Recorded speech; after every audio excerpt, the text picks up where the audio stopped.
Pemirsa PKS Legislatif Report, saat ini saya telah bersama dengan salah satu alek PKS dari Komisi 4, yakni Bapak Hermanto. Tentunya menjelang kegiatan atau rapat sidang paripurna pada hari ini, kita akan menanyakan terkait isu apa yang akan dibahas, yang sedang dibahas di Komisi 4 oleh Pak Hermanto sendiri. Ya, terkait dengan isu di Komisi 4 ini, pertama saya ingin sampaikan bahwa Komisi 4 ini dikenal dengan Komisi Pangan. Artinya sebuah komisi yang fokus pada bagaimana kesediaan pangan, kemudian jumlah pangan yang cukup, kemudian jumlah pangan yang berkualitas, dan itu untuk memenuhi konsumsi penduduk yang ada di Indonesia ini. Nah, karena ini adalah komisi pangan, maka banyak hal ya yang dibahas di Komisi 4 ini terkait dengan hal-hal yang hubungannya dengan pangan. Nah, akhir-akhir ini di Komisi 4 isu yang paling sering dibahas selama kurang lebih 4 bulan belakangan ini. Yang pertama itu adalah terkait dengan soal PMK, penyakit mulut dan kuku sapi. Kemudian juga terkait dengan soal stok sawit di hulu, karena ini adalah berkaitan dengan nanti ketersediaan minyak goreng.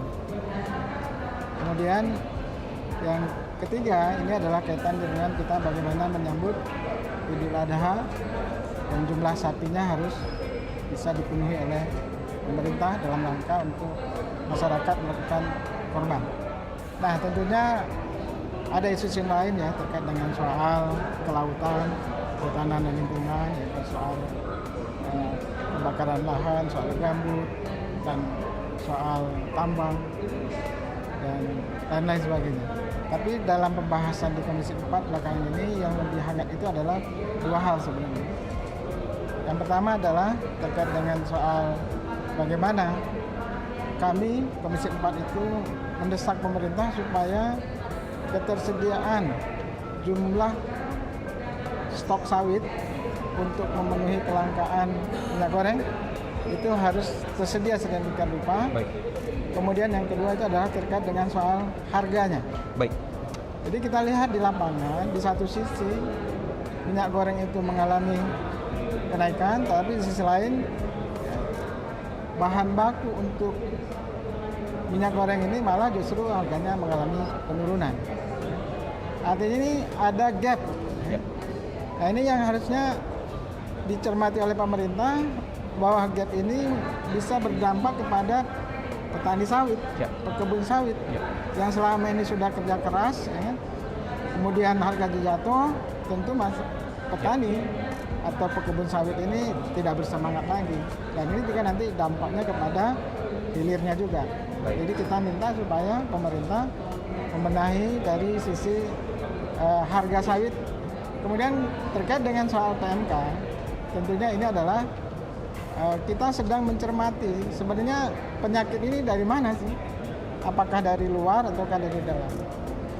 Saya menyaksikan PMK ini adalah dari dalam. Kenapa? Karena kurang lebih 32 tahun Indonesia ini adalah bebas dari PMK. Nah, saya menduga ini adalah kemungkinan ini adalah PMK ini datangnya dari luar. Nah, kita sudah mendesak pemerintah supaya ini harus disampaikan ke publik, ya kan? Melalui negara mana, ya kan? PMK ini masuk ke dalam Indonesia, dan bagaimana peran dari karantina untuk bisa menghambat ini sampai kok bisa masuk ke dalam. Nah, ini dampaknya juga adalah kepada peternak tahunan, ya kan, memelihara ternak, sapi, kerbau, dan juga kambing.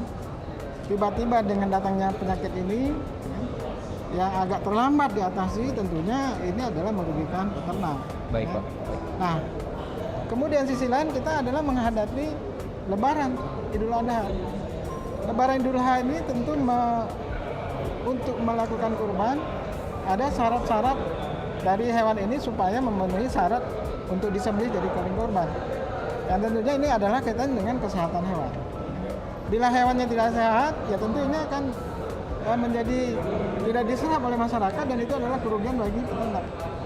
Nah, ini yang menjadi catatan kami di Komisi 4 tiga isu penting ini kami dorong pemerintah supaya bisa menyelesaikannya dalam waktu singkat, terutama terkait dengan soal hewan kurban yang akan berhadapan dengan Lebaran akan datang. Baik Pak, mungkin singkat saja, di menjelang memasuki masa reses, kegiatan apa yang akan Bapak lakukan di Dapil nanti? Singkat. Ya, ini reses ini kan ada dua ya pada masa reses ini. Yang pertama itu adalah reses komisi, yang nanti tidak akan melakukan kunjungan ke daerah-daerah. Kemudian kedua itu adalah kunjungan reses perorangan, tapi di masa reses itu adalah Baik. ke dapil. Nah, kalau dengan reses yang berkaitan dengan komisi, tentu ini adalah akan di-arrange, ya, akan dikoordinasi oleh komisi.